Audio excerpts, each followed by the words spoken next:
Hello, আসসালামু আলাইকুম। সবাইকে স্বাগতম জানাচ্ছি এসইও ফর ডেভেলপার্সের দ্বিতীয় ভিডিওতে। আজকের এই ভিডিওতে আমরা মূলত আলোচনা করব এসইওটা আসলে কি, শুধুমাত্র ডেভেলপার্সদের জন্য, নট ফর একজন অ্যাকচুয়াল এসইও করে যে ব্যক্তি তার জন্য, because he is actually A marketer and he actually care about a lot of things, যেটা আসলে একজন ডেভেলপার হিসেবে আপনার হয়তো বা করতে হবে না। কারণ একজন ডেভেলপার হিসেবে আপনার মূল দায়িত্ব হচ্ছে সিস্টেমটাকে বিল্ড করা, অপটিমাইজ করা এবং এমনভাবে আপনি তৈরি করবেন যাতে করে একজন যে রিয়েল এসইও করবে, অর্থাৎ পরবর্তীতে পোস্ট ডেভেলপমেন্ট যে প্রসেসটা রয়েছে সেই ডেভেলপমেন্ট প্রসেসে যে এসইও করবে তার যাতে সুবিধা হয় এবং যাতে করে সার্চ ইঞ্জিন অপটিমাইজেশনটা খুব ভালোভাবে হয়, সেই জিনিসটা আপনাকে ডেভেলপার হিসেবে মাথায় রাখতে হবে। এখন এই জিনিসটায় আমাদের সব থেকে বেশি যে গুরুত্ব দিতে হবে যে জিনিসটাতে, সেটা হচ্ছে আসলে এসইওটা আসলে কি। ডেভেলপার হিসেবে যখন আপনি এসইওর কথা চিন্তা করবেন, সেটা আসলে কি।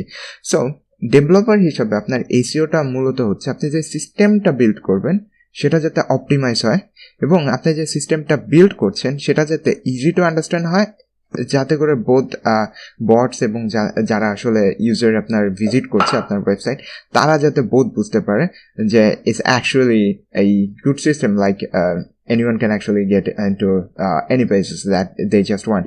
So সেই ক্ষেত্রে আপনি কি কি জিনিসগুলো রাখছেন সেই জিনিসগুলো কিন্তু বেশি গুরুত্বপূর্ণ। So it's actually should be easy to understand. আর নেক্সটে যে জিনিসটা লাগবে সেটা হচ্ছিল মেক ইট অ্যাজ পসিবল, যতটা সিম্পল রাখা যায়, make it as simple as possible, because এখানে আমার ভুল হয়েছে, মেক ইট হবে এনিওয়ে। সো যতটা সিম্পল রাখা যায় পুরো সিস্টেমটাকে ততই বেটার, বিকজ হচ্ছে আপনি দেখেন এমন অনেক ওয়েবসাইট রয়েছে যেগুলো আসলে দেখতে অনেক জোস, কিন্তু আসলে যখন একজন ইউজার ন্যাভিগেট করতে যায়, দে অ্যাকচুয়ালি ফিলস লাইক আসলে এটা কি, কোথা দিয়ে আমি ন্যাভিগেট করবো, because they actually cannot understand that how all those things is working. Like there is a lot of features, but those features are looking like a bug. So in this case আমাদেরকে এমনভাবে পুরো সিস্টেমটাকে build করতে হবে যাতে করে যে কেউ যখন দেখবে সিস্টেমটাকে, they actually think that yeah, it's actually simple to actually you can do a lot of things with simple things. Okay, so আমাদেরকে ডিজাইন করার সময় বা পুরো সিস্টেমটাকে বিল্ড করার সময় এমনভাবে তৈরি করতে হবে যাতে করে সেটা যতটা সিম্পল রাখা যায় ততটা ভালো হবে।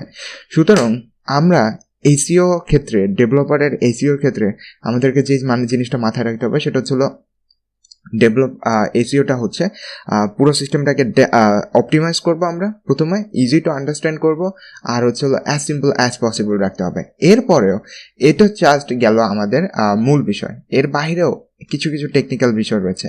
যেমন আপনি যখন ওয়েবসাইটটা বা পুরো সিস্টেমটা বিল্ড করছেন সেই মুহূর্তে যাতে করে ক্রাউলার এসে আপনার ওই ডেভেলপমেন্ট প্রসেসের ভিতরে কোনো আপনার ওয়েবসাইটটাকে র্যাঙ্ক বা কোনো জায়গায় ইন্ডেক্স করে কোনো একটা রেজাল্টের জন্য শো না করে।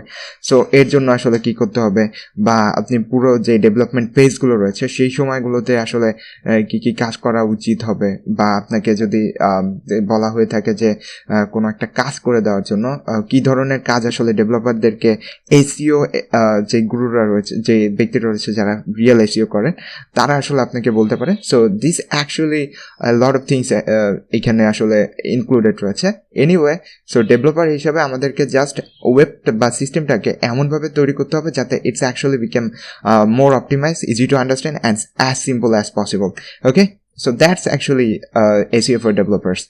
নেক্সটের যে টিউটোরিয়ালগুলো আসছে সেখানে আমরা সরাসরি দেখবো আসলে কোড কীভাবে রাইটিং করতে হয়, কীভাবে আমরা পুরো একটা জিনিসটাকে মেনটেন করতে পারি এসইওর ক্ষেত্রে, বা পুরো সিস্টেমটা বিল্ড করার ক্ষেত্রে কীভাবে এসইও অপটিমাইজ করে তুলতে পারি সেই বিষয় নিয়ে। সো স্টে কুল, স্টে ক্রিয়েটিভ, এবং পরবর্তী ভিডিওতে আবার দেখা হচ্ছে।